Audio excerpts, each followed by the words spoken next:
আসসালামু আলাইকুম, কেমন আছেন সবাই? আশা করি সবাই ভালো আছেন। আলহামদুলিল্লাহ আমি অনেক ভালো আছি। তো চলে এসেছি ডিএসপি 4 স্টেপ একটা সমস্যা নিয়ে, ছোট্ট একটি সমস্যা। তো এখানে ব্যাটারি লাইনটা এখন লাগাই দিতেছি। এই দেখতেই পাচ্ছেন ব্যাটারি লাইন লাগালাম। তো ব্যাটারি লাইন লাগানোর পরে এই দেখেন ডিসপ্লেটা এরকম সমস্যা হচ্ছে। তো ডিসপ্লেটা এই সমস্যা হচ্ছে, তারপরে একটু অ্যাঙ্গেল করে ধরলে দেখবেন আপনাদের ব্যাটারি ভোল্টেজ, তারপরে মানে ডিসপ্লেটা মোটামুটি দেখা যায়।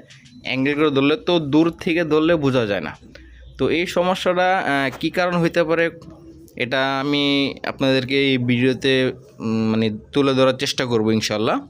তো এখানে যে ডিসপ্লের কেবলগুলো দেখছেন, এখানে 4 স্টেপের ডিসপ্লে যে কেবলটা, এখানে 1 নাম্বার পিন যেটা থাকবে, হ্যাঁ এই যে দেখেন আমি আপনাকে এখন দেখাচ্ছি। এখানে এটা হচ্ছে 6 নাম্বার পিন, আর এইটা হচ্ছে 1 নাম্বার পিন।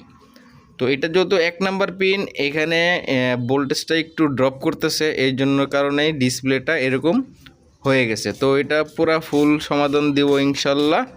তো 1 নাম্বার পিনে এখানে আপনারা একটা কাজ করতে পারেন। এর যদি এখানে ভোল্টেজটা ড্রপ করতেছে, এখানে আপনার একটা রেজিস্ট্যান্স আমরা এখানে একটা ব্যবহার করে দিব, তাহলে আমাদের সমস্যার সমাধান হয়ে যাবে।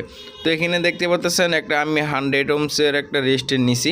তো এই রেজিস্ট্যান্সটা যদি আমি একটা কেবলের মানে পিন থেকে যদি কেবল লাগাই দিই, তাহলে সমাধান হয়ে যাবে। তো আরেকটা কাজ করবেন, যেহেতু সেটা আমি পরে বলে দিতেছি। একটা 100 ওহমসের রেজিস্ট্যান্স নেবেন, 100 ওহমসের। তো 100 ওহমসের রেজিস্ট্যান্স নেওয়ার পরে যদি পিন থেকে কেউ ঝালাই করেন তাহলে তো করলেন, আর যদি না করেন তাহলে আমি যেভাবে কাজটা করতেছি, আপনারা ইচ্ছা করলে সেভাবেও কাজটা করতে পারেন। তো সমস্যার সমাধান আমি আপনাকে বলে দিলাম। তো আমি ওই পিনে লাগাবো না, আমি একটা কাজ করব। আমি আগেই ডিসপ্লে যে কেবলটা আছে, আমি কি কেবলটা লাগাই দিব। লাগাই দেওয়ার পরে এখানে 1 নাম্বার পিনে যেই কেবলটা আছে, এই কেবলটা আমি মাঝখান থেকে কেটে নিব, খুলে নিই। এই যে এইখান থেকে মাঝখান থেকে আমি কেবলটা কেটে দিয়ে ওই 100 ওহমসের যে রেজিস্ট্যান্স আছে, ওই রেজিস্ট্যান্সটা আমি এখানে লাগিয়ে দিব। তো এখানে লাগানো দেওয়ার পরে দ্রুত আমি কাজটা করে আপনাদেরকে আমি দেখাইতেছি। আশা করি সাথে থাকবেন। আমার কাজটা লাগানো শেষ, এই দেখতেই পারতেছেন আমি মাঝখান থেকে কেবলটা কেটে একটা 100 ওহমসের রেজিস্ট্যান্স লাগিয়ে দিয়েছি।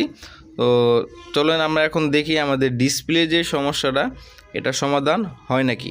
অবশ্যই ভিডিওটা ভালো লাগলে সবাই লাইক কমেন্ট শেয়ার করে দিবেন, এবং নতুন কেউ আসলে অবশ্যই একটা সাবস্ক্রাইব করে দিন চ্যানেলটাকে। তো এখানে আমি এখন ব্যাটারি লাইন দিব। যদি আমি টেম্পোরারি আপনাকে লাইন দিয়ে দেখাইতেছি আমার সমাধানটা হয়েছে নাকি। তো ব্যাটারি লাগিয়ে দিলাম, এই দেখেন আলহামদুলিল্লাহ আমার এই সমস্যার সমাধানটা হয়ে গেছে। তো আজকে ভিডিও পর্যন্তই, সব ভালো থাকবেন, সুস্থ থাকবেন। আল্লাহ হাফেজ। আপনাদের সকলেই দোয়া রইল।